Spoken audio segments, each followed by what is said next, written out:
Good evening, everybody. Welcome to the virtual racing compound. My name is Hasse Rømer. I'm joined by Ed May for another amazing round of Sunday GT Masters, indeed, from the Nurrburgring in Germany, indeed. Virtual Germany it is.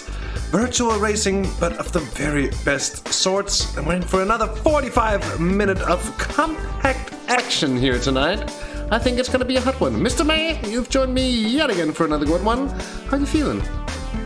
Yeah, feeling great, especially we're still only a week ahead from our previous outing, weren't we, at the amazing Detroit Belle Isle circuit. What a round of racing we were treated to there, and maybe we'll see the drivers cool it off a little bit. Do you think maybe a slightly wider circuit, less of a street battle and more of a chess match between the drivers, a bit more of a cool head about them, and maybe a bit of different strategy potentially coming in, of course, as well. And a track that I expect at least a lot of the drivers to be well familiar with. It's a track that's available in basically every sim that you can come across, pretty much, more or less, which usually makes for some pretty good racing, especially in the lower grade classes. Lower grade, I call them. That's not the case of the GT3s, of course. Some of the very best racing. And mind you that some of these cars are what you're going to see in one form or another with the GT3 Premiums coming to Le Mans and the World Endurance Championships of real life as of next year. That's going to be very interesting altogether. With Nick McLaughlin in sights, we've got just a few minutes left of practice, Edward. I'd like just to go through the driver's standings, because Remco Barlow with 136 points after 3 rounds of racing, leading the championship coming into this 4th round of action, ahead of Patrick Gannon, who picked up a strong win last time out. He's on 114, tied with Nicolas Cucato, our reigning champion, currently 3rd in there. Just 4 points behind them is Gaston Maceroni on 4th as well with 110. And with 100 points, it's the Swede Charlie Lund Nilsson. And then a fair few drivers close in behind. Then we got Darren Fellows leading in the AM class standings, 8 points clear of Alfredo Tricarici. And then a little bit of way back is Tony Fender Linden. He's got 100 points to his name. Very close though with Aries Sherwood, Andy Spicer, and Stephen Orrell, all within 10 points of him. So plenty of action to look forward to, both in terms of racing and in the overall picture of the standings here. Yeah, Aries Sherwood had a great time out last time, didn't he? We saw him out at Detroit Belle Isle, taking up his first race victory in the AM class this season. I wonder if he can repeat that feat here at the Nurrburgring. It seems to be a little bit difficult for him, though, as he is currently 4th in class. Patrick Gannon, though, not too far back from Gaston Maceroni. He could be on a track for back-to-back race victories if his pace continues the way it's going at the moment in practice. But of course, we do have that qualifying session for all the drivers to negotiate first. And that's a good point here, because while with the long back straight, usually with these cars, the slower you go, it takes longer going down the stretch, and as such, the straight it's a stretch of road, if you will. But the point being that it often it simply gives you more time in the slipstream if you're going less fast, and as such, you can get a bigger advantage in a slower class car. So pair that with the fact that, of course, these cars, while they do have some aerodynamic assistance, not quite as aerodynamically dependent on grip. A lot of it comes from the wide tires, of course, and a certain bit of the aero as well from the underbody. Of course, here a man that is indeed on a mission, the reigning champ for Coanda Racing. It's Nicolas Cucato. A little bit of way back here in practice. He's on an outlap here, Edward. I'm looking at his time. It's a 1:59.73, his best. About half a second of his teammate here, Gaston Maceroni. Yeah, but I mean, we all know how quick Gaston Maceroni is, so to be, in there or thereabouts is very, very good going. But I think Gaston, we've seen that he's had good pace over one lap, but I think in the races he's just found himself a little bit lacking, Hasse. I'm not sure if you're agreeing or not, but we saw that especially at Detroit Belle Isle, where it was Patrick Gannon who was far and away the quickest over one lap, but also in the race, his race pace was absolutely immense. I mean, he had Charlie Nilsson close, but not really actually threatening him. He was consistently pulling out that gap, and at the end of the race, it was pretty much no contest. So we're going to hope that we have a bit of a closer fight here today, Hasse, but I've just had a tech problem that I need to go solve, so I think you'll have to talk to Steve first about 5-10 minutes while I quickly solve this.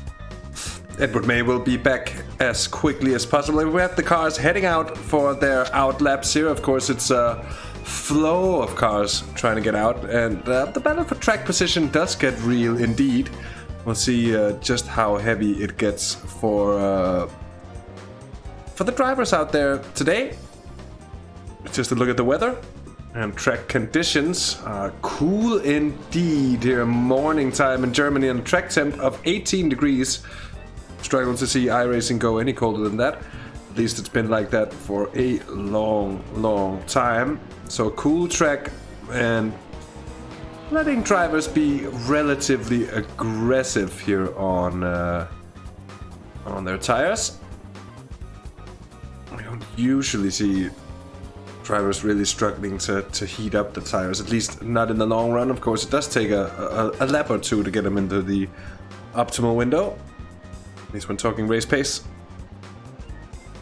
Interesting to see if Pete Plastow will be able to just make a little bit more out of it, or if it's the same old for Pete Plastow, who's had a little bit of an off season compared to the highs of earlier times. Of course, maybe held back by the fact that his favorite machine, the Ferrari, is just that little bit off in terms of BOP.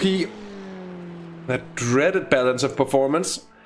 And of course, in terms of race conditions, 45 minutes of racing with that famous old 50% fuel cap, which means the drivers will be able to claw in half an hour on track before they'll be forced in the pits. Now, whether somebody chooses to go with either a lower fuel load than that or just to pit earlier, have to see. The first couple of flying sectors are coming in here. It's Maseroni who's leading Nicolas Cucato. And I think that's Remco Barlow in the number 5 machine. But he'll be on is he on an outlap then? That's actually pretty interesting.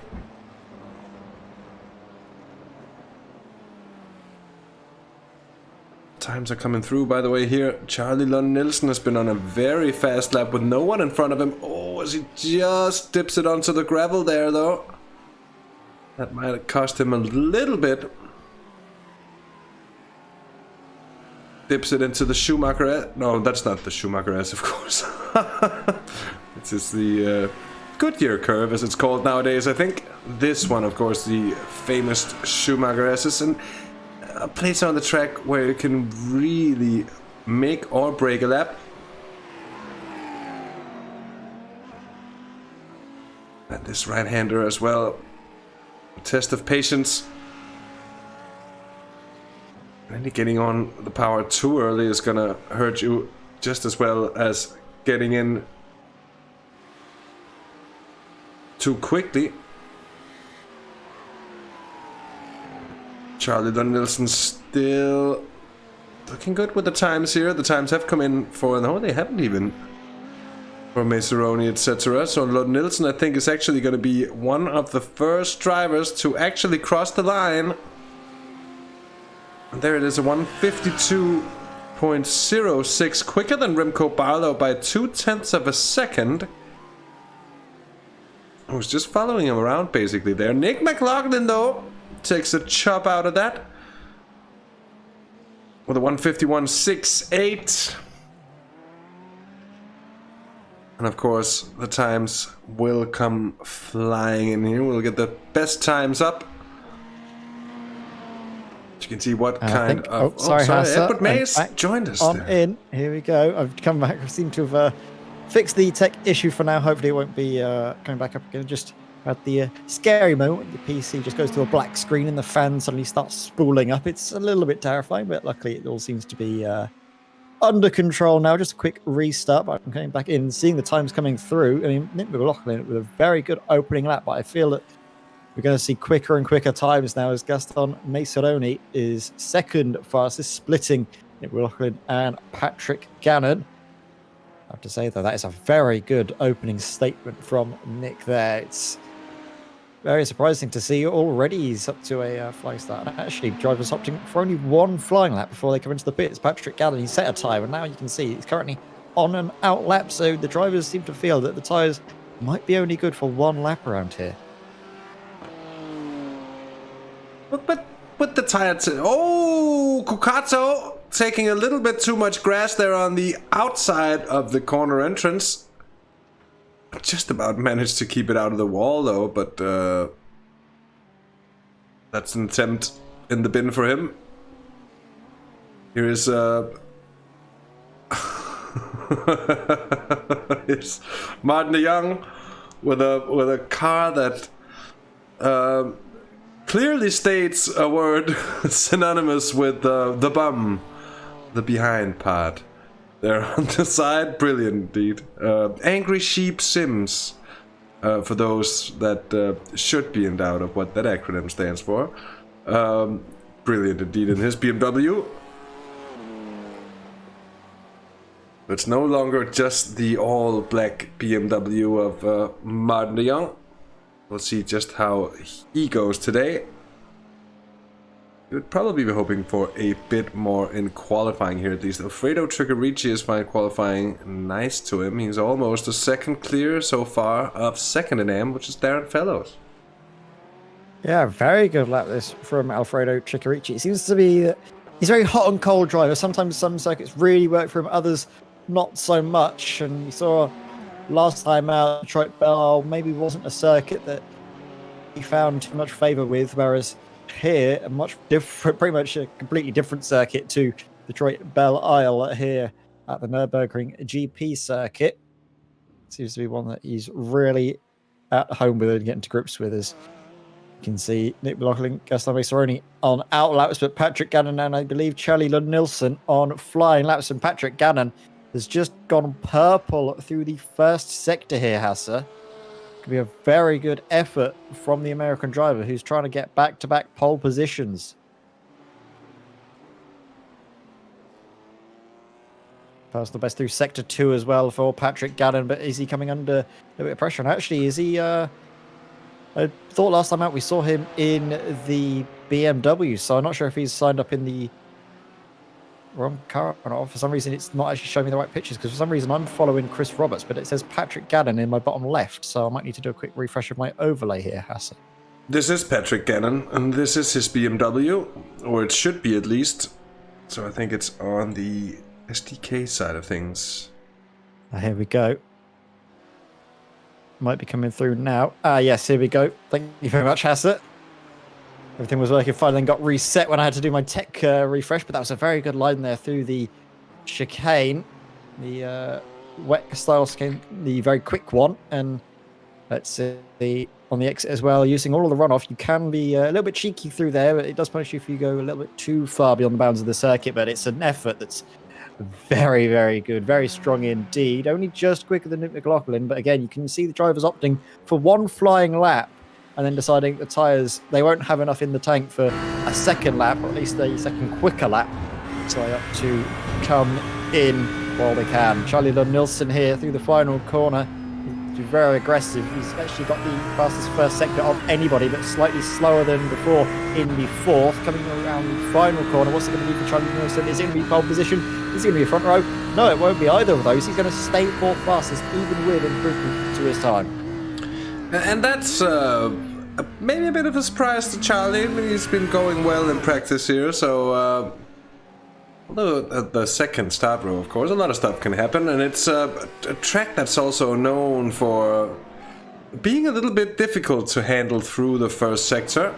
It's Remco Barlow, who is on a flying lap. Oh, that's a terrible blink, and was that Timothy van der Broek? might have been just trying to get out the way. I say draw the racing driver.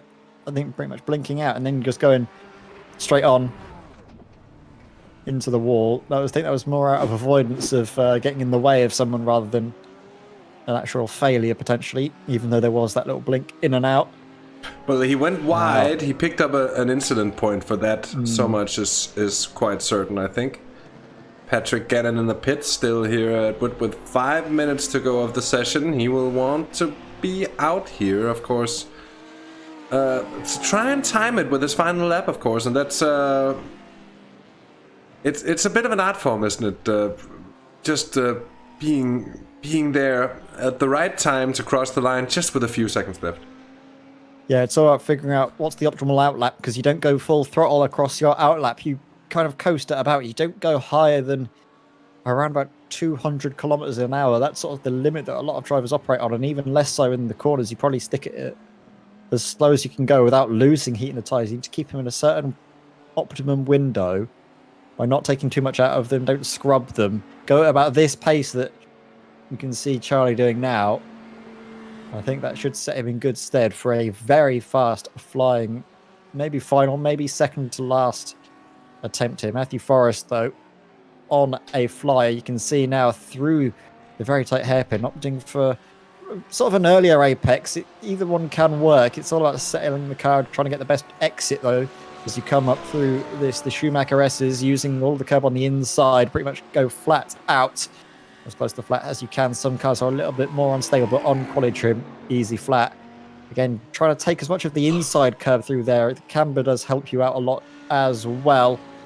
Then onto the back section of the track, the back sort of bend. Again, easy flat, and you want to sweep in late and keep as close to the right-hand side of the circuit as you can, opening out this chicane. Chuck it in. Don't worry too much about the exit speed. Just worry about carrying the speed through the corner. You can see Matthew Forrest was actually on the brakes through the right-hander there, just trailing it around and making sure the car was under control, because it's a short run to the final corner, which you want to get a late apex for if you can to maximize your run all the way out and across the line. Matthew Forrest improves 2 positions from 9th, goes up into 7th, and we'll probably have enough for one more stab at maybe a top 5 place. I think that's about where his pace seems to be tonight.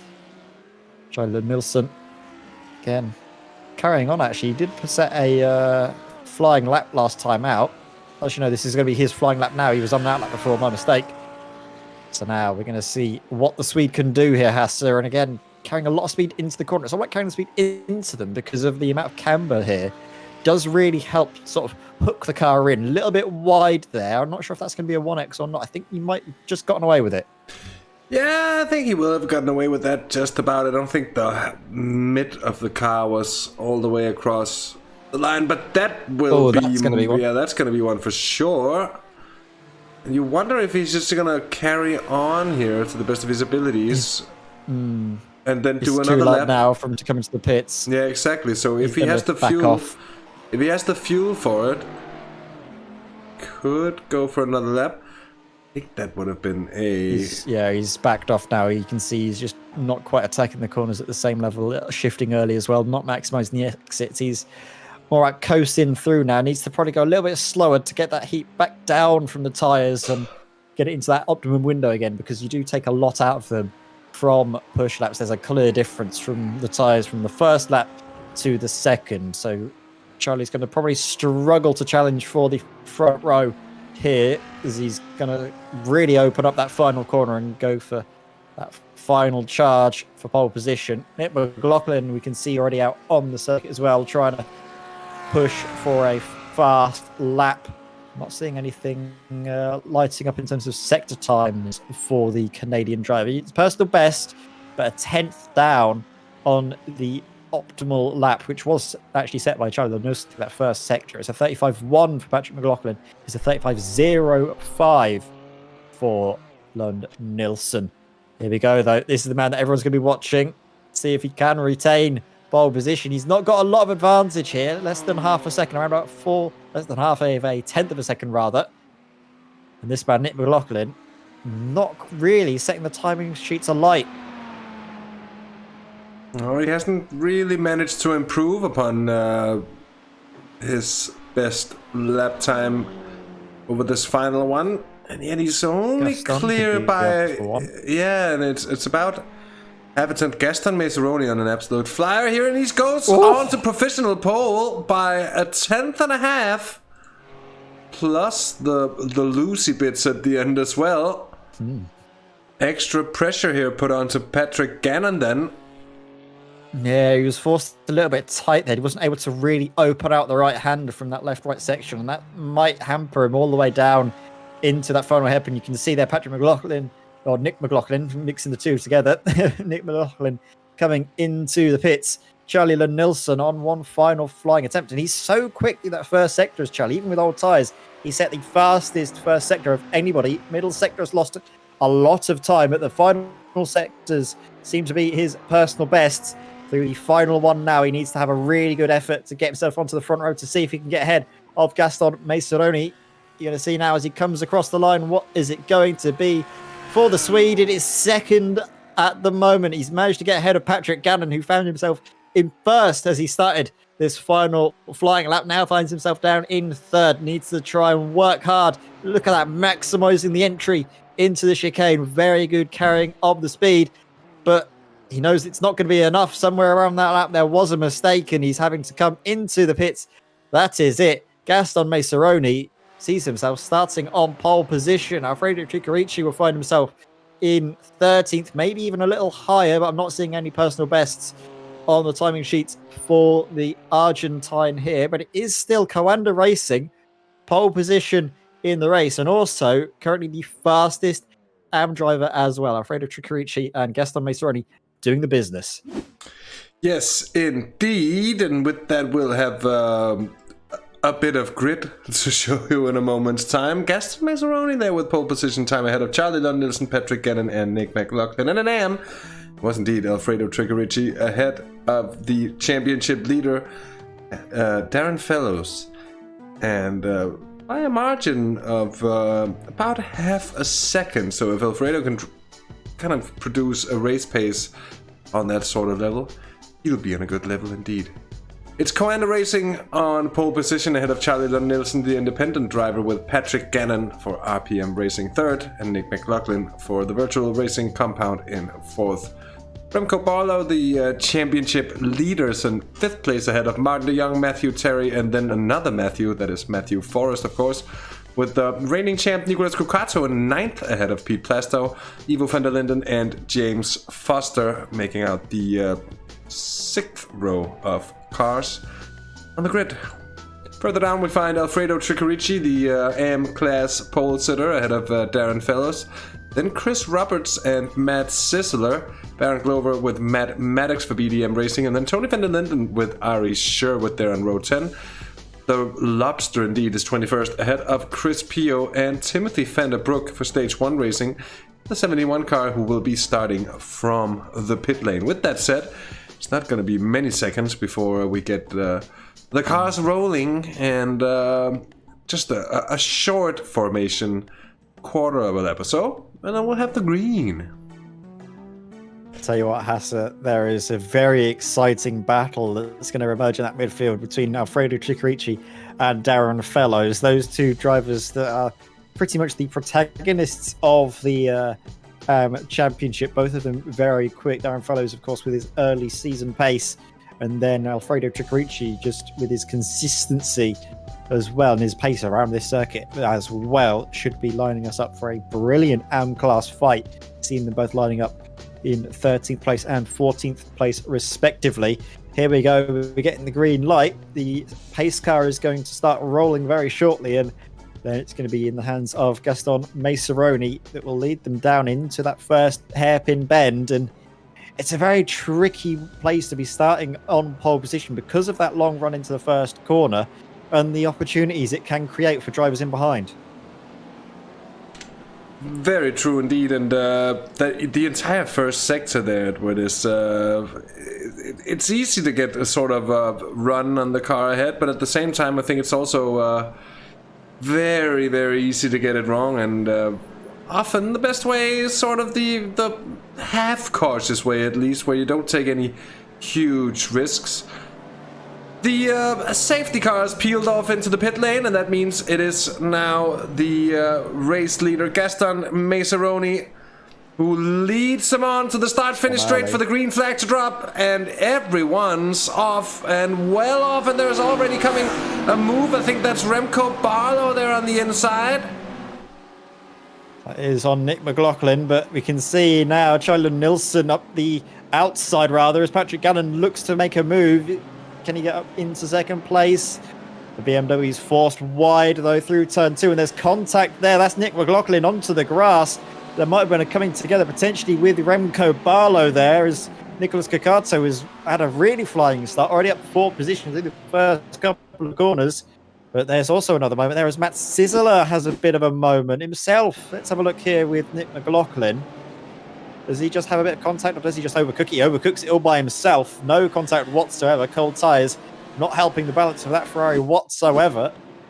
Want to have a watch as well. Matt Sizzler, does he have the same thing? I think he does. Just over-rotates. Cold tyres, maybe a bit too eager on the throttle, and that seemed 2 drivers spinning out at that same corner. It's probably the weight transfer from that right-hander to the left and getting on the throttle. It just compounds lots of different things that cause one sad, unfortunate spin. But Nick McLaughlin still in the thick of it. Outside line against, if you can find a way around, maybe around James Foster, which he can't do. And then look at this, Darren Fellows sweeping on through. There's a big moment there as James Foster is sent way, way wide, thankfully out of the gravel and out of the wall. Dear oh dear though, let's have a look. Is there a bit of contact, or does he just get unsettled?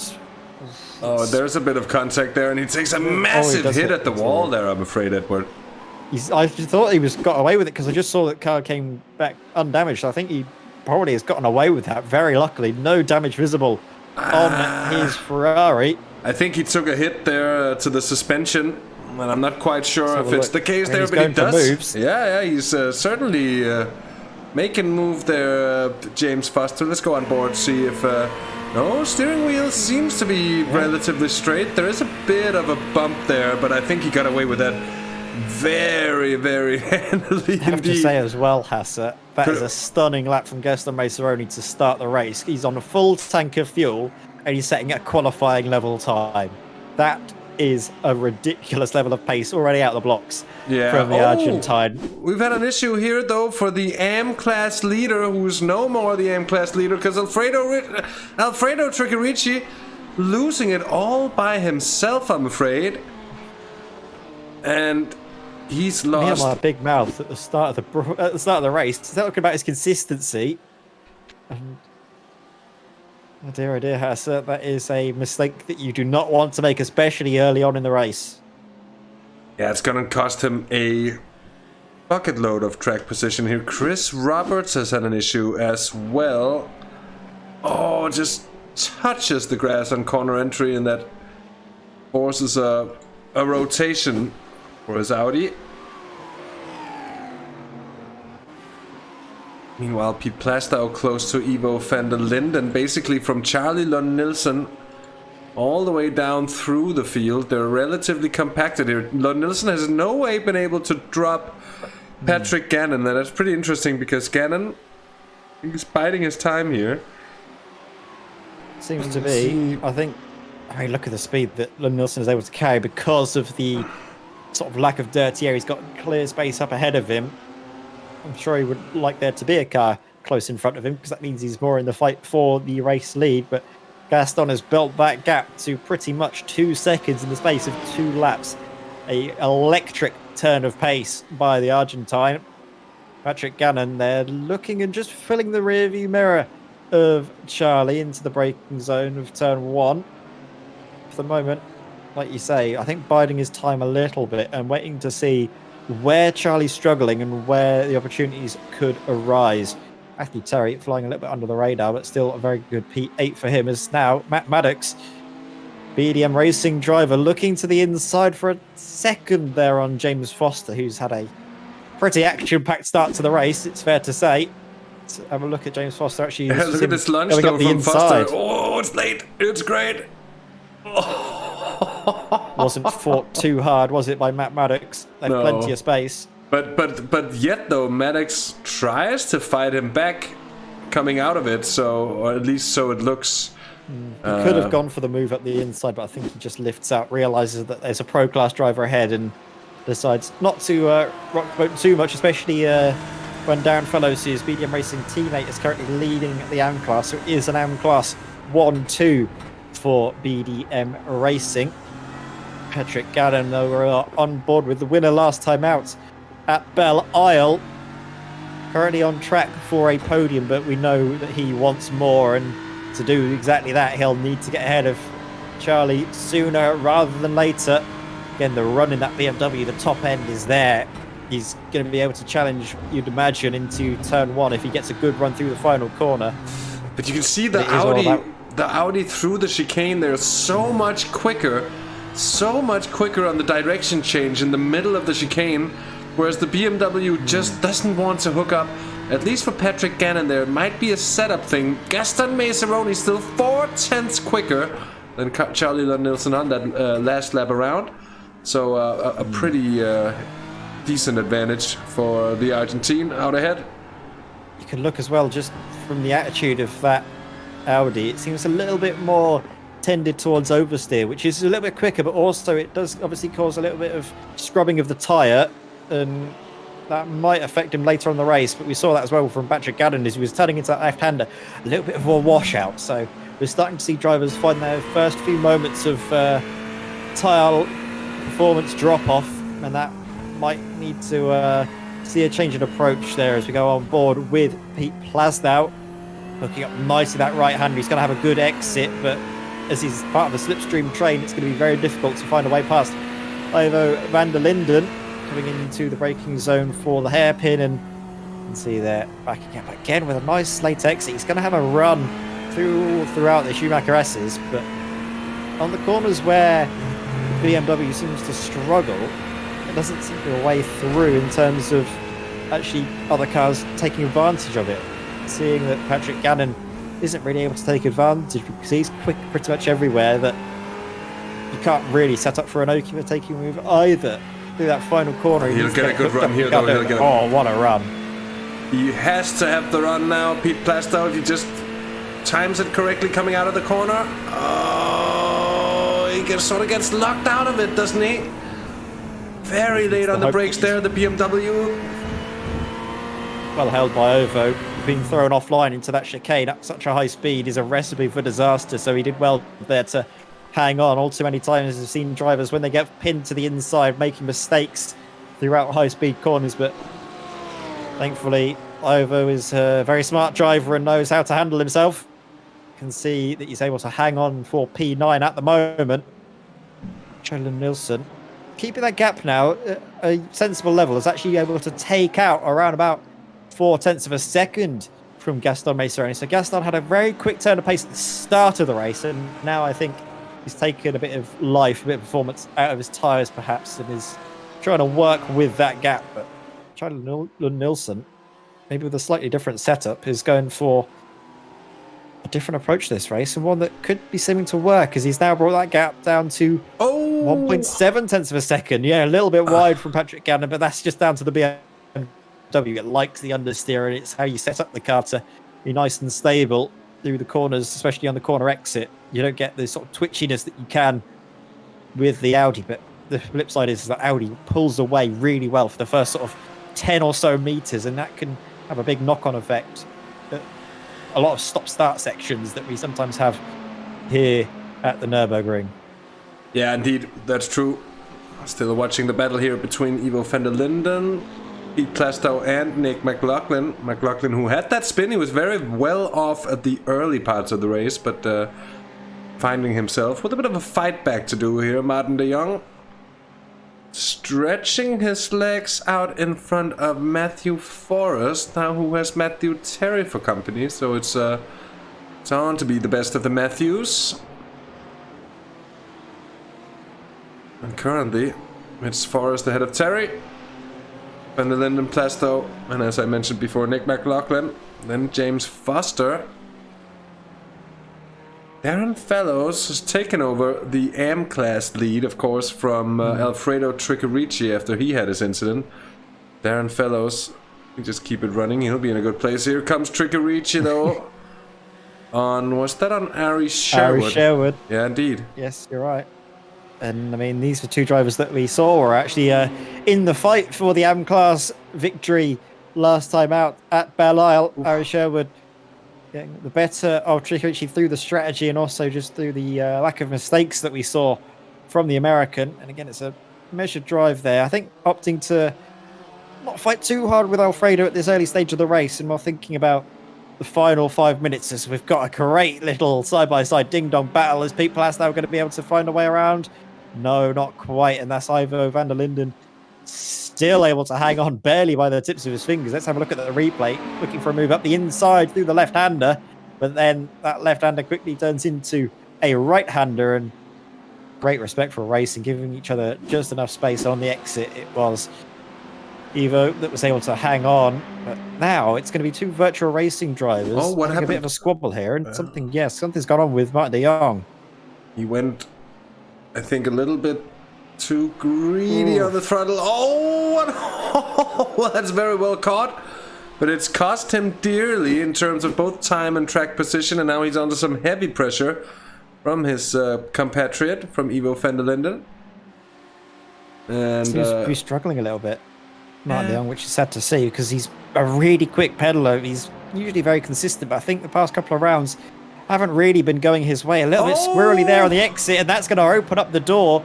You can see Ivo van der Linden was thinking about going to the inside, then had to sort of back out as the car ahead got squirrely, and that's really opened the door wide for Nick McLaughlin to say, right, I'm going to take this. And don't forget, Nick McLaughlin had some great paces, found himself out of position. He should not really be down into 10th place. He's going to look up the inside and almost coming into the back end of Martin de Jong. They're continuing to go side by side now.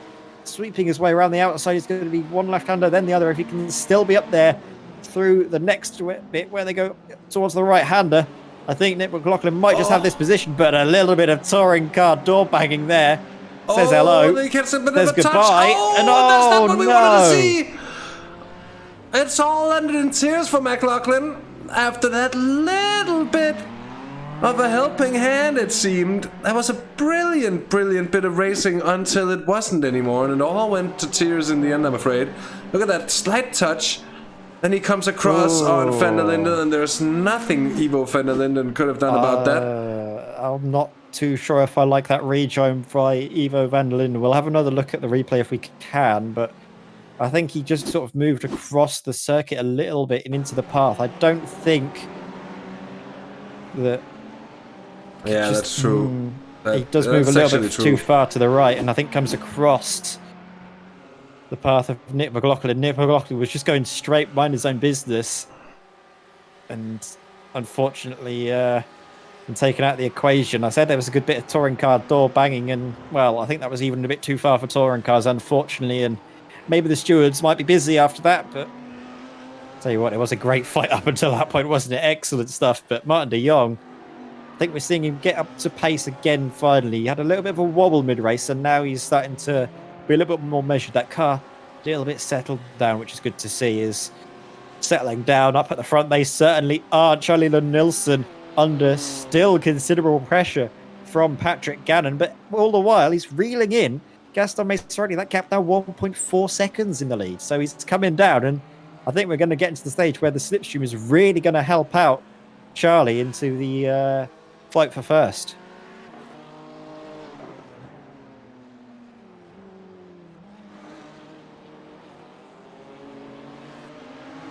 He's watching on through again. Charlie Nilsson, purple through the fourth sector last time out, so got a lot of pace about him here, Hasse, and reeling that gap and actually pulling a little bit away from Patrick Gannon.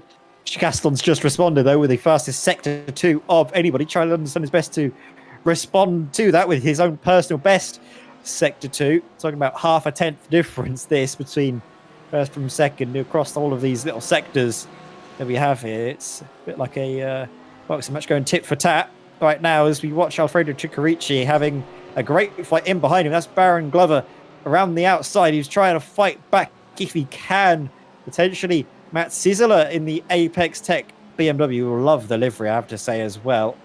Blue and orange, looking absolutely wonderful as the sun begins to rise here at the Nurrburgring, and Baron Glover just losing out on that occasion. An excellent move up the inside, a little bit opportunistic, but no contact was made, gave each other enough space. If the gap was there, go for it, and well, you made it stick. Excellent stuff. Just another look at this situation. Indeed, he does. It's a hard one, because if you know this track, but on the grass there's a bit of a bump that he wants to avoid coming back onto the track as well. It's a really hard situation, and you could say that it's off limits out there, and you need to just sort of tangle in with the rest of them, but in your rightful place behind if you're extending the track. But a lot of drivers don't really see that area out there as a sort of an off track, really. And if there was a gravel trap, you can be sure they would, though, wouldn't you? It's all about that's a good point. Yeah. And so I think it's all about keeping it in the white lines. And unfortunately, I was just stretched away. But we're going to move past that, because we have a great fight here erupting as we've just watched Pete Plaistow get the move done. It's been an issue for Fellows here. I think it might have cost him a bit of time, actually. He's caught. Oh, there's a heavy hit on the inside curve and a major excursion there. I actually think he does a pretty good job of landing and back on track there. Rallycross skills on display there. Just checking his steering wheel. Looks to be straight, so should be all good for him. I think it'd just be the scare for Darren Fellows and nothing more. Maybe a little bit of aero damage. It'll be gonna fixed at his pit stop, we would assume. Yeah, these cars, especially the Ferrari, is actually quite susceptible to underfloor damage.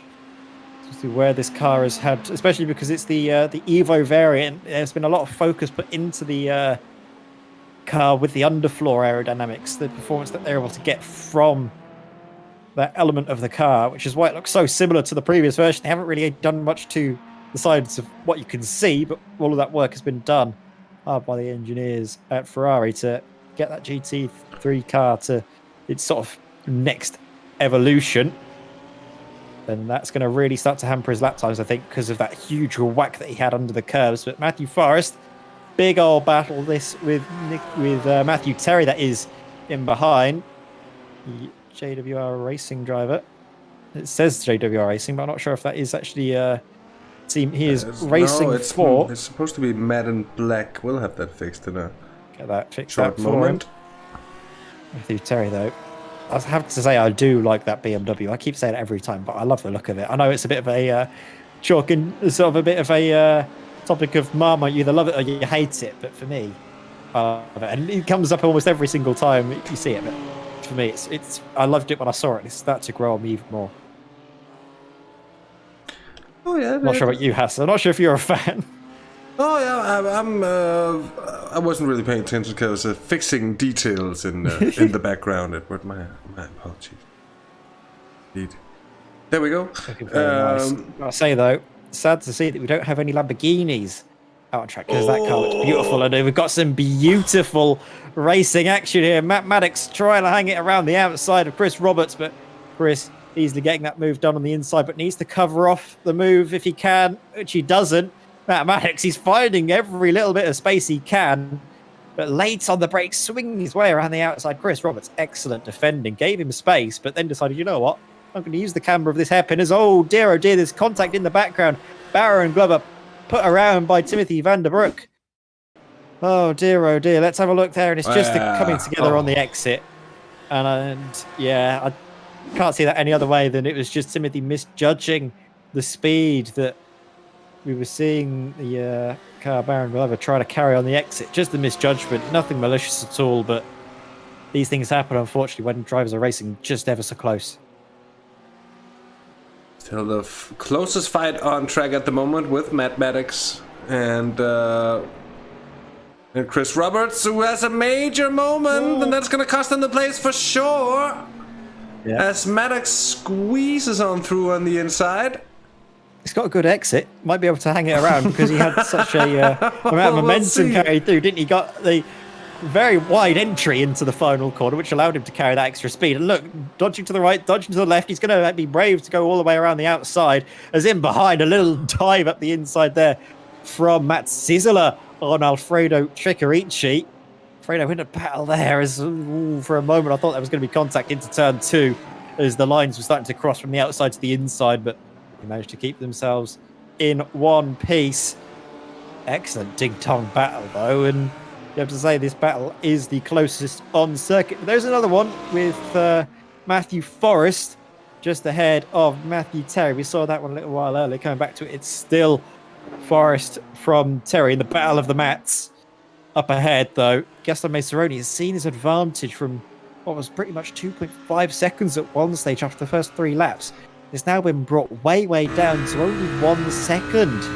Charlie has been on a charge, I have to say, with Patrick Gannon close in behind, able to use that slipstream to be dragged along into this scrap for the lead. Thought for a moment it was going to be the Argentine up ahead, Gaston Maceroni running away with it, but, well, being kept very honest, you have to say now, from the Swede. Yeah, it's hovering a bit, it seems. This last lap times. Very, very, very even between the top 3, within a tenth of a second of one another on that last lap. You can really see the Audi having an advantage on the brakes. Just like we've seen the Porsche as well, at least on the BMW, it seems to be just that little bit stronger in the braking zones. And I think Charlie Lund-Nielsen's really found the rhythm here. He's found the groove and he's been able to push on Gaston Maceroni as he's within the second now, at least momentarily. It's going to be interesting, Edward. We've got the round of pit stops coming up in just a few minutes here. Just a lap or 2, I would make it, maybe 3, before we see the drivers into the pits. And it's a little bit wide there on entrance as well. Maceroni might just be feeling the pressure, though he went through quickly. Absolutely sending it. Really good through that hairpin there. Really strong indeed. Gaston Maceroni, he is feeling the pressure. You are right, as he's just set the fastest second sector of anybody this race. But Charlie Nelson, this is where the car really starts to come into its own, I think, with the Audi, and especially through that final chicane. The gap has been coming down all throughout the race, through those few corners. But it is, like you mentioned, you pretty much perfectly exemplified it, that the advantage for the Audi is on the brakes. It's, from my time driving these GT3 cars, I find that the BMW tends to push on the brakes. So whenever you brake, it seems to go a little bit further than you want it to. And when you go into the corner, it sort of drags itself out wide. Whereas the Audi likes to pull on the brakes. You get that little bit of rear instability as the car tries to wiggle about on you. Whereas it's sort of how the cars are set up. And I think, do you want a car that pulls a bit on the brakes and gets a bit squirrely, or do you want one that pushes and maybe you'll miss the apex by maybe about half a foot or so, or a foot or so, but you'll still be able to get through it all right and not lose out too much time? It's tricky to see, but it seems to be that Charlie is really quickly closing down now.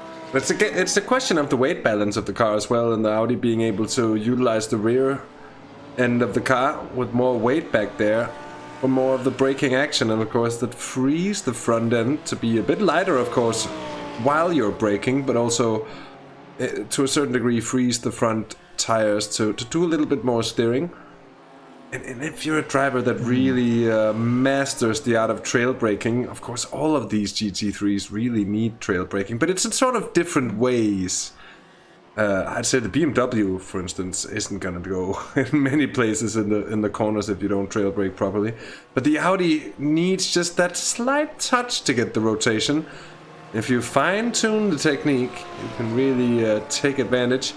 Charlie Lund-Nielsen seeing the gap stabilize both in front and behind. It's about a second. Nicolas Cucato, by the way, is just a half a second or so down on Remco Barlow. That's until Barlow sort of misses the apex.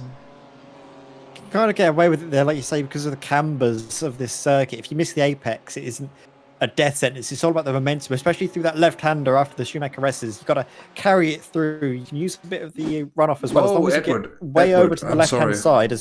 Oh dear, what has happened here with Darren Fellows? He's still in the lead of the AM class, but again, these little mistakes are starting to creep in, and that's going to be a bit of a concern. especially with the AM class. There isn't anyone in his class that has pitted yet, I don't think. Maddox. Oh, whatever happened to Tricarici? He's had a massive problem as well. Yeah, Tricarici's way back. He's been into the pits. Yeah. So there has been pit stops. Yeah. So we'll see just how it stands once they come out. Because we'll see a bit of shuffling. As well, yeah. What we're going to see up at the front, who's going to pit between Misaroni, Nilsson and Gannon. In fact, Nilsson is, I think, actually pulling away a little bit from Patrick Gannon now. That gap is 1.2 seconds. Whoa, big moment there with Chris Pio.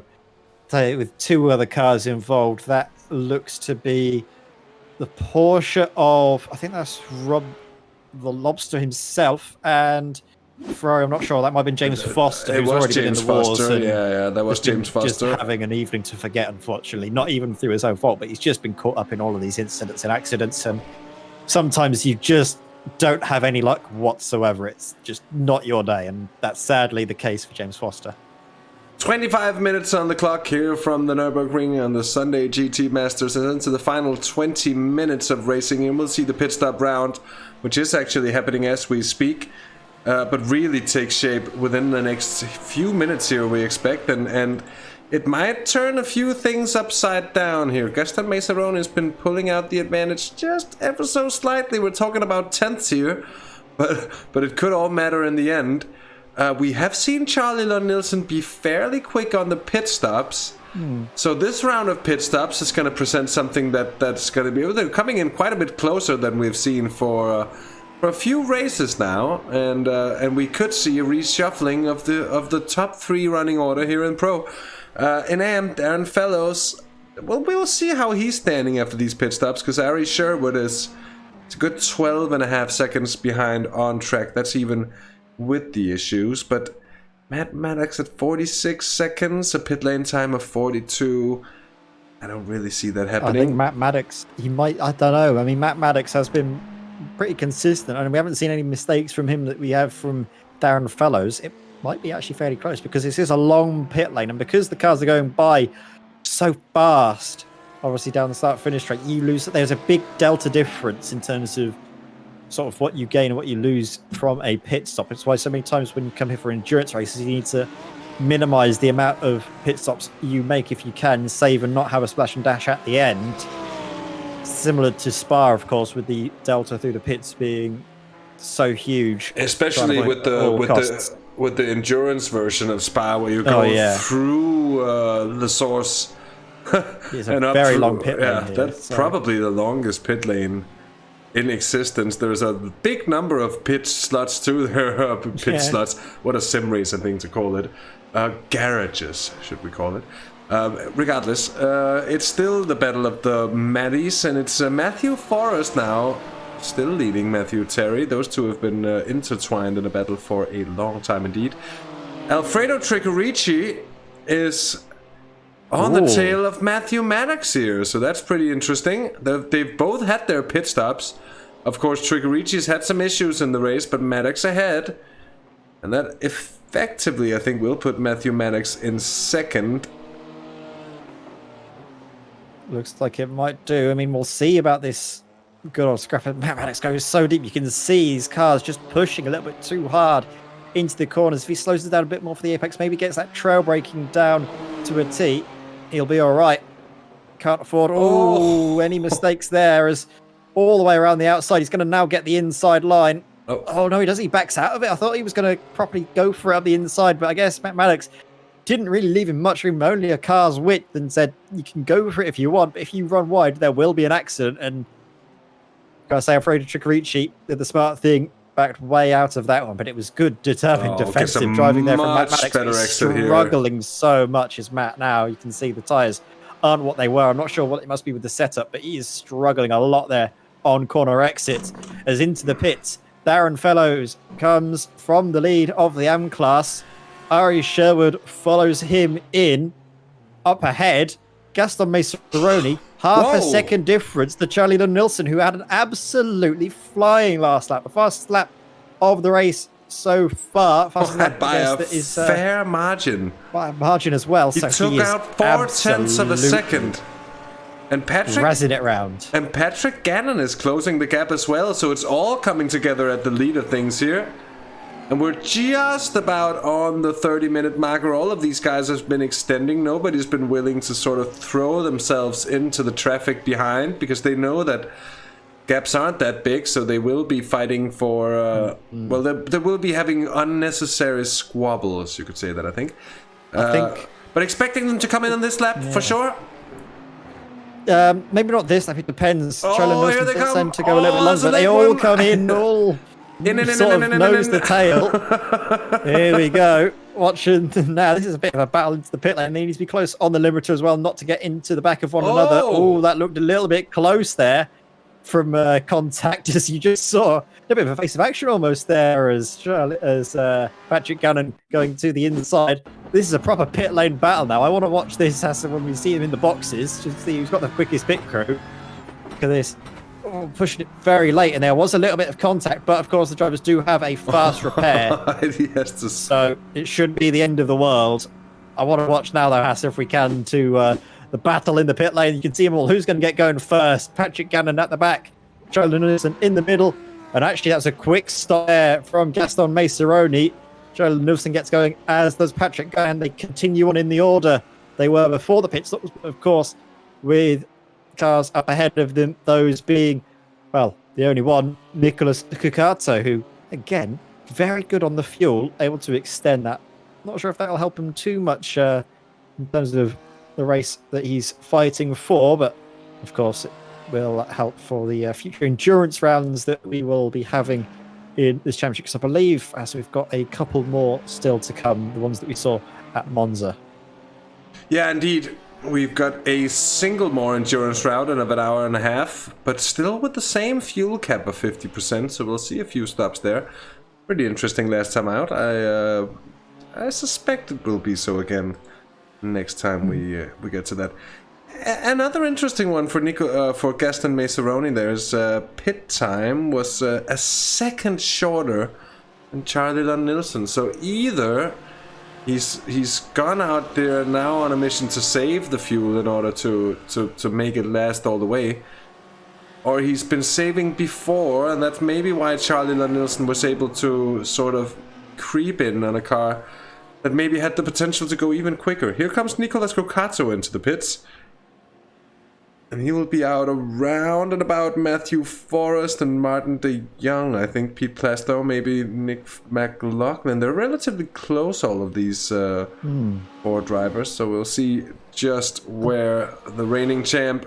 Wondering though, so what happened to the Battle of the Mats? Because Matthew Forrest has lost his sparring partner of Matthew Terry. Both of them have had pit stops. I think he had a penalty on top of his pit stop. He did have a very long pit stop, yeah. Matthew Terry had a very long pit stop. In fact, actually, maybe he took tyres or something. I don't know, but it could have been a penalty, perhaps. Look at Cucato there, though, with a very short pit stop. He's now out ahead of Remco Barlow, so that was a bit of a misjudgment on my part. But Nicolas Cucato, very, very quick on the stop. Out into fourth place, ahead of Remco Barlow. That's good for Cucato in the championship.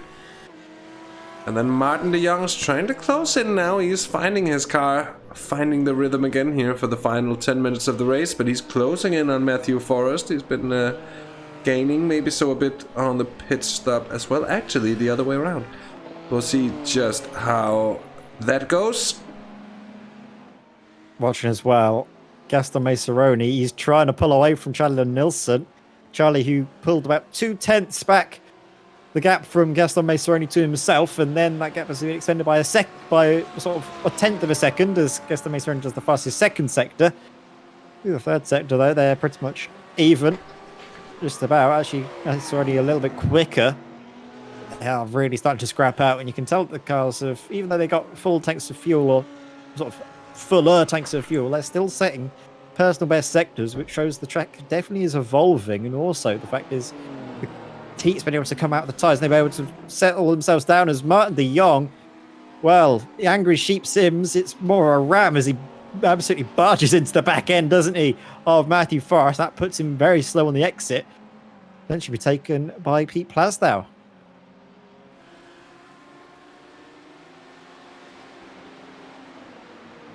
Plastow should be there to take advantage of whatever arises in him. And he's actually on the tail of Martin de Jong all of a sudden, so that's something he'll try to grab a hold of and see if he can squeeze on by. You do see the legs of the BMW. And Pete has to be very late on the brakes here. Certainly not a shot worth taking. At least not with 10 minutes of racing still to go. Maybe on the final lap you would go for something like that.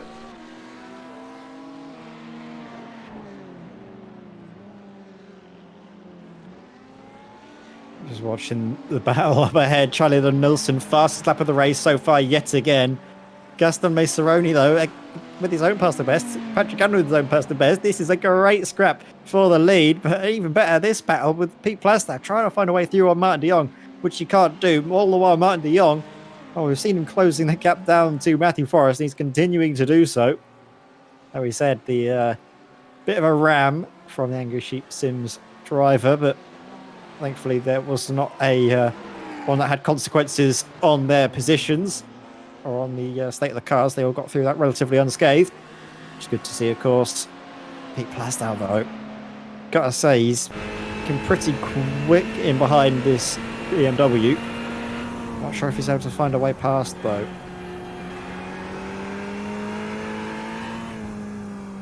And I might have over-talked it a little bit, or talked it a little bit too much upwards in terms of the raceability here, because while we have seen overtakes and we have seen some good racing, we've also seen it being, I would say, relatively easy to defend.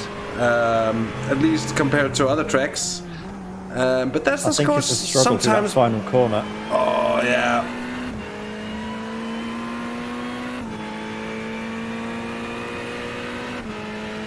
But the fact that Martin de Jong has Matthew Forrest out ahead and he's in the slipstream as well,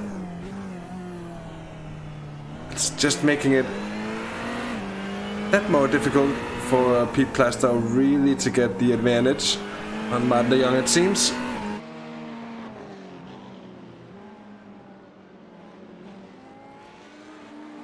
Watch out, the Ferrari does seem to be a lot more balanced, and seems to be so at the end of the race as well. But actually, we've had a change of position in the AM class there, as Aries Sherwood has just gotten ahead of Darren Fellows, who seems to have had a moment here, Hasse. Oh! He's coming into the pits, and that's huge damage. A massive amount of damage there for the BDM racing driver. Let's have a look to see what happened. Oh my word. All by himself. That's a heavy side-on impact. That's taking him out of the race completely by himself. Yeah. I don't think he's got a fast repair either, because it might have been taken in the pit stop from that heavy whack that he suffered. I think so too. The chicane. We'll have a look to see if he's able to get back up and running. He should be moving pretty much now, and he's still in the pits. Yeah, that is race over for Darren Fellows, who, oh my word, that is got a huge implication. Isn't he? He's out now. He's out of the race.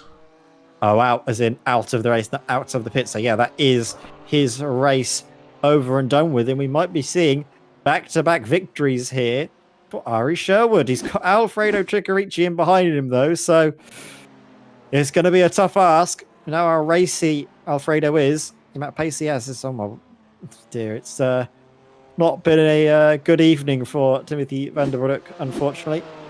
Another little spin there for him. Aries Sherwood, though, and Alfredo Chiccarici. Game on for the top positions in both classes as Gaston Maceroni and Charlie Lund Nilsson are back underneath a second apart.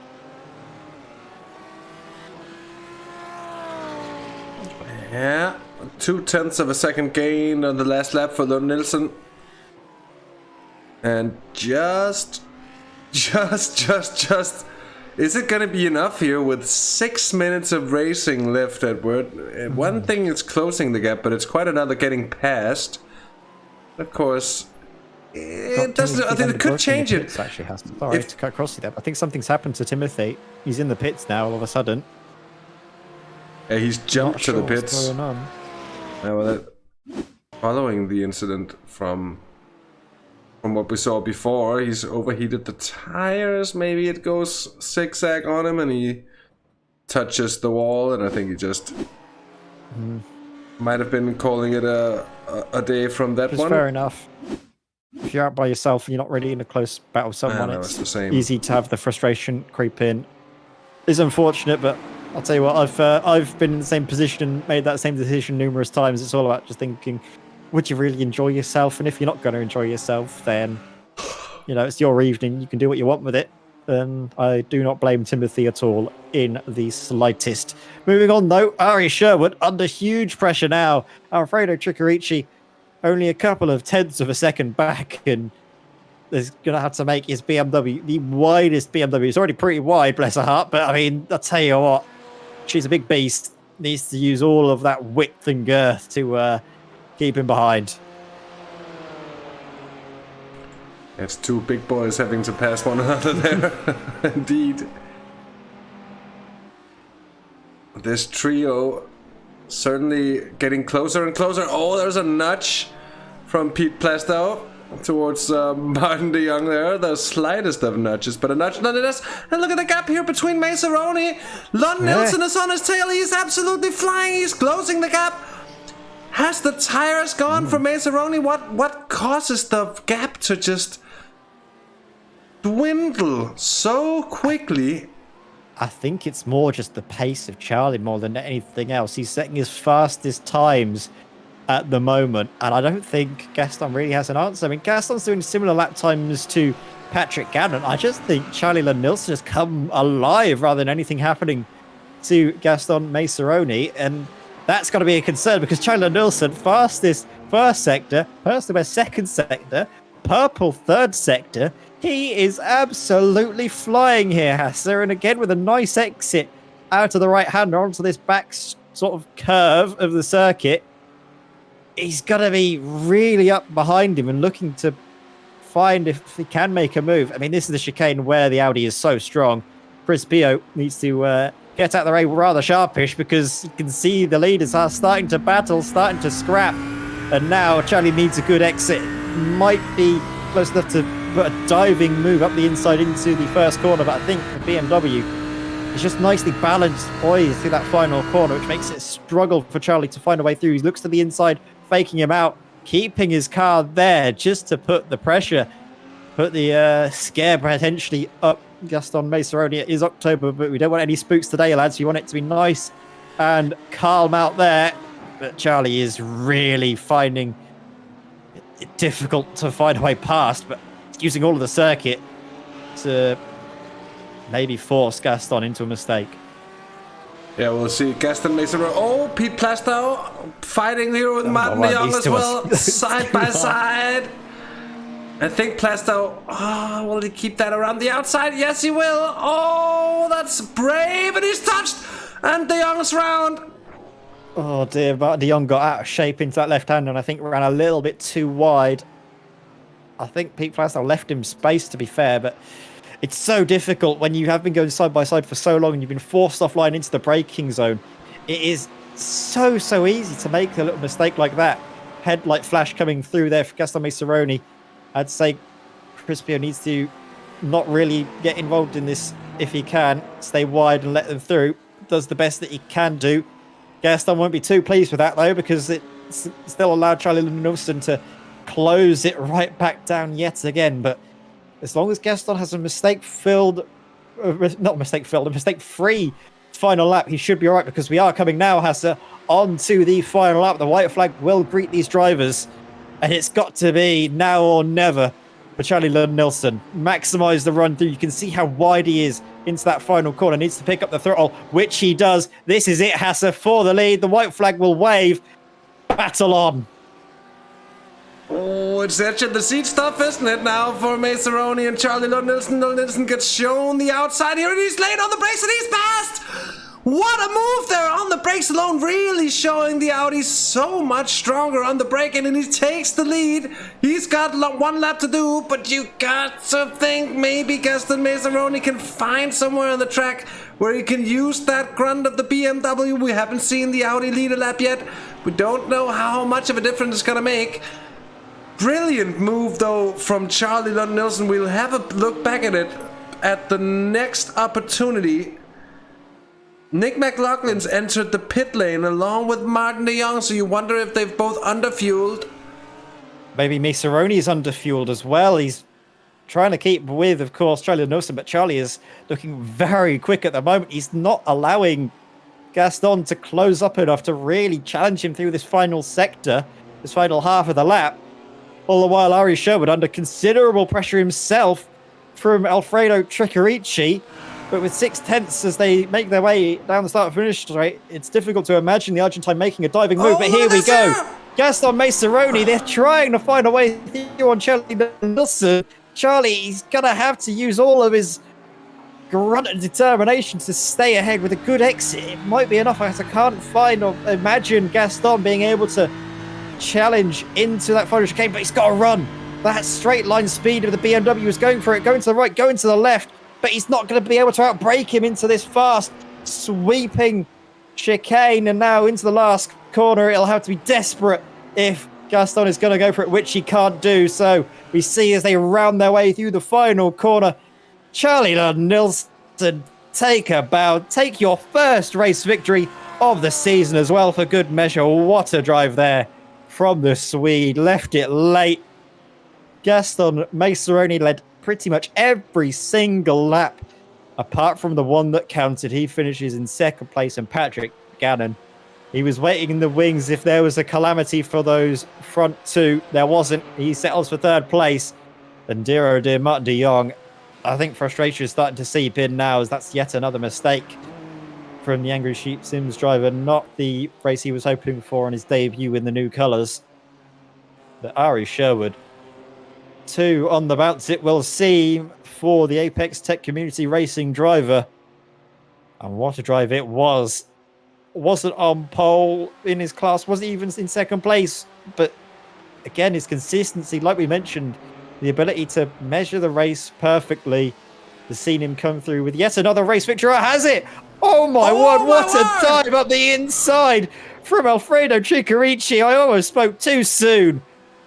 But, thankfully to retain my integrity and, of course, Aries Sherwood's, he hangs on to take the M-Class victory. But look at this little lunge. Oh, that was a bit desperate, you have to say.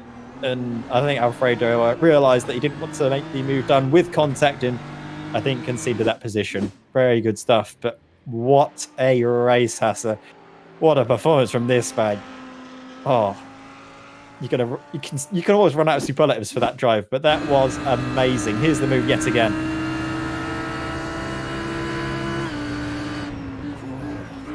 So late on the brakes, and yet look at the speed he takes into the apex as well. He's carrying a lot of momentum into the corner. Needs to, of course, to obviously get as far over to the left-hand side of the circuit to stop and potentially a switchback maneuver. But that was incredible from the independent driver, Charlie Lund-Nielsen, his first race victory of the season. And I'm sure he'll be watching this race back with a big, well, I was going to say a big grin on his face. Let's put it like that. That was a brilliant race indeed, and what a finale, what a way to finish it, and a win indeed for Charlie Lund-Nielsen. Opens up the championship as well, because Lund-Nielsen's going to be gaining on Gannon and Cucato, and that's going to be making it even more interesting when we make the halfway point of the season next time around. Anyway, so we're going to see if any of the drivers have reported in for interviews. And we do indeed have the one driver I was hoping to catch, Charlie Lund-Nielsen. What an epic race, Charlie. What an amazing finish there. Lunge up the outside on the last lap. I have rarely seen anything to sort of match it. That was brilliant. Yeah, thank you. Really felt I was a lot quicker at the end, which is weird because Gaston was really quick in the beginning, was pulling away.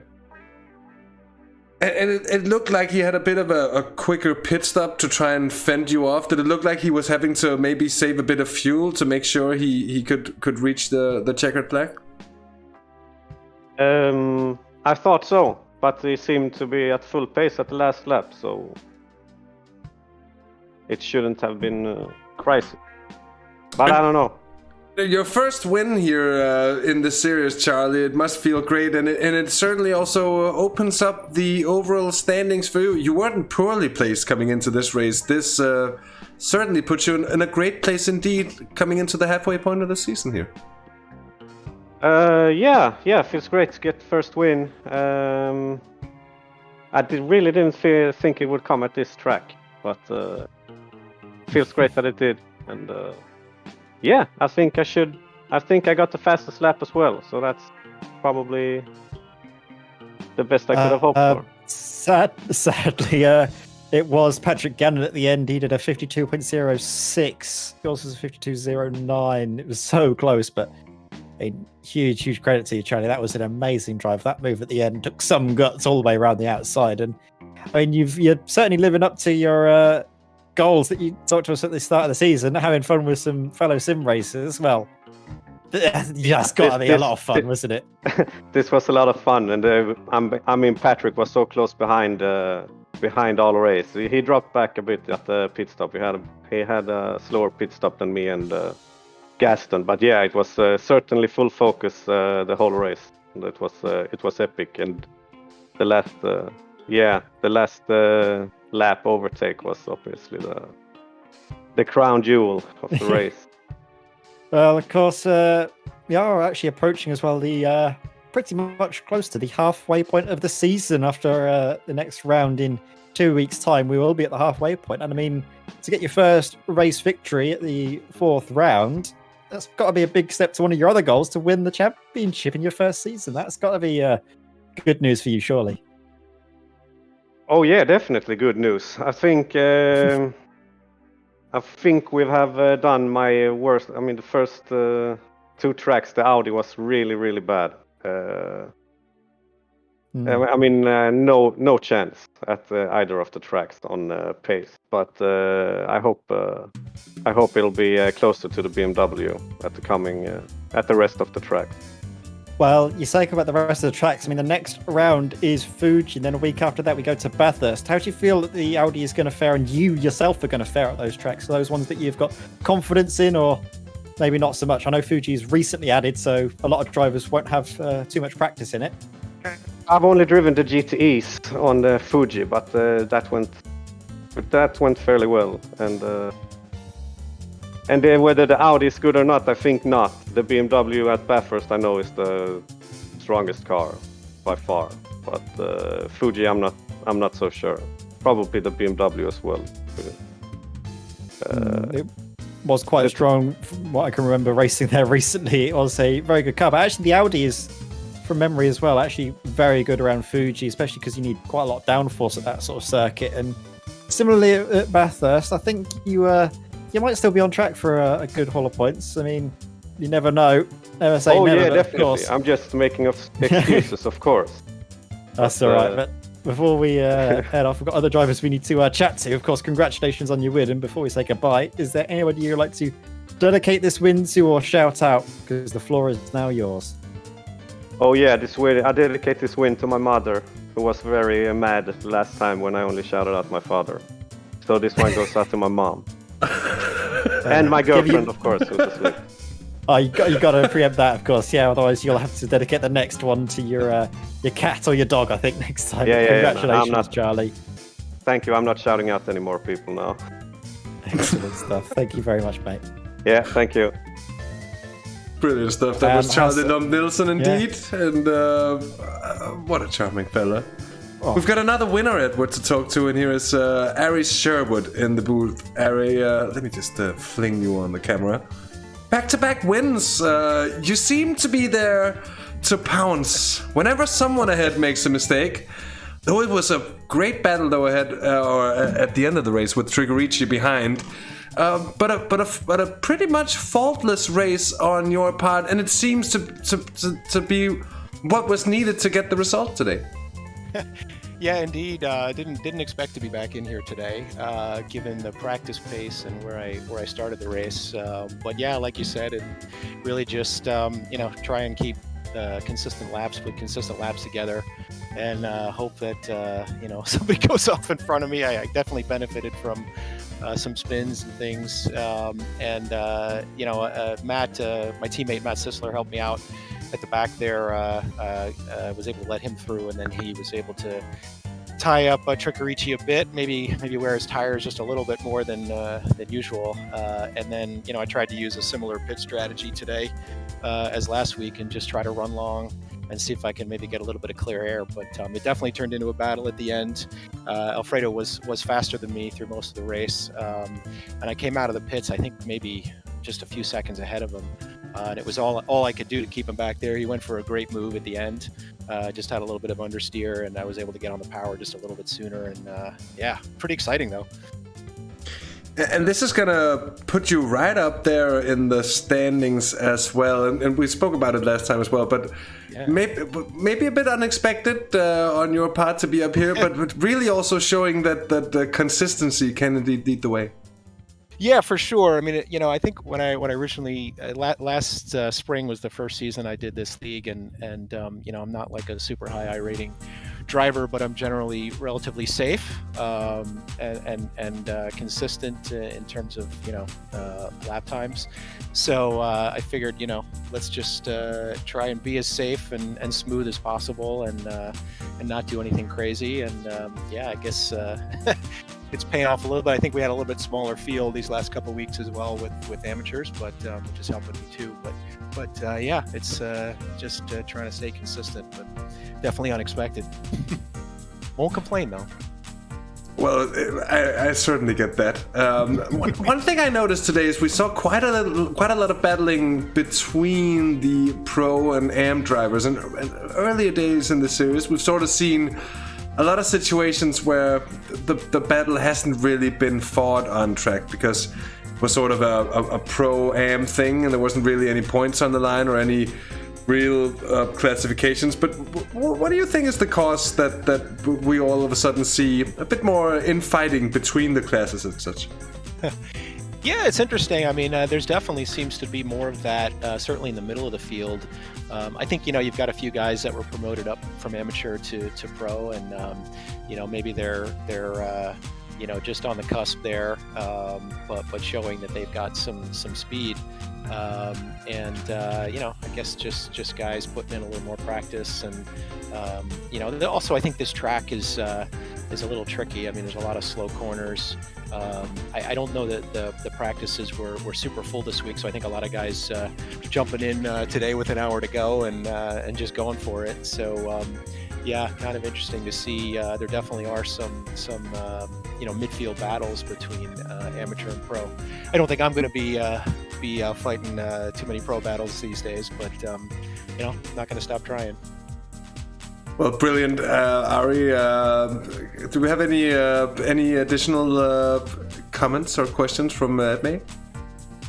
No, I mean, I'm excited to watch the broadcast. Should be another good one. You guys do a terrific job, and add a lot of excitement to it. And just happy to be in the league. And thanks again to my teammates and to our sponsors, Apex Technologies and Apex Tech Racing Supply. And so looking forward to the next one.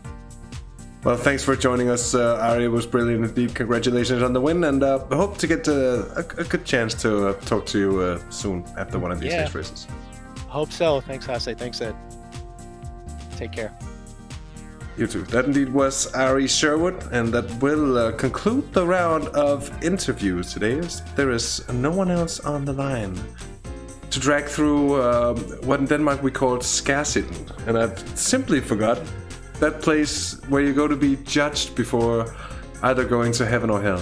Anyways, with that out of the way, before we get too philosophical here, Ed, it's been a brilliant race indeed. It's been brilliant having you alongside me for another one here, and what a finale here. Yeah, it was excellent racing, wasn't it? I mean, late drama in both the and the overall race leads. There was some excellent action. I mean, that move from Charlie Nielsen was incredible. The guts to do that around the outside in turn one, and as well the guts that we saw from Alfredo Tricarici to try one last late dive up into the final corner that sadly did not come to fruition for him. Still excellent race nevertheless, but we go to Fuji now. We have a week off, so we'll be back in 2 weeks' time on the 16th of October for the 5th round of this 10-round championship, after which we will be at the halfway point. So a lot of drivers will come into Fuji with a chance to prove their championship credentials, to sort of make their statement of intent clear that they are in and hungry to try and challenge for that title. So will we see maybe Charlie Nilsson go for back-to-back victories? Is Patrick Gannon going to get his second victory of the season? Will we see maybe Coanda Racing fight back through Remco Barlow, Nicolas Cucato, Gaston Maceroni, maybe see if they can find themselves back on form? Who knows, Hasse? I can be absolutely certain that we'll be treated to some excellent racing, because I was racing around that track earlier on this week, actually, and I'll tell you what, there is some really good places to try and make moves work. Well, Edward, there's only really one way to find out, and that is to tune in here, same time, same place in 2 weeks for another round of the Sunday GT Masters, the midway point of the season at Fuji in 2 weeks. Until then, from Hasse and Edward here in the virtual comms booth, it's been a pleasure having you all along. Thank you so much for joining. Do subscribe to the virtual racing compound, and of course, thanks to Advanced Sim Racing for sponsoring this series. And from us, until next time, take care, have fun, and bye-bye.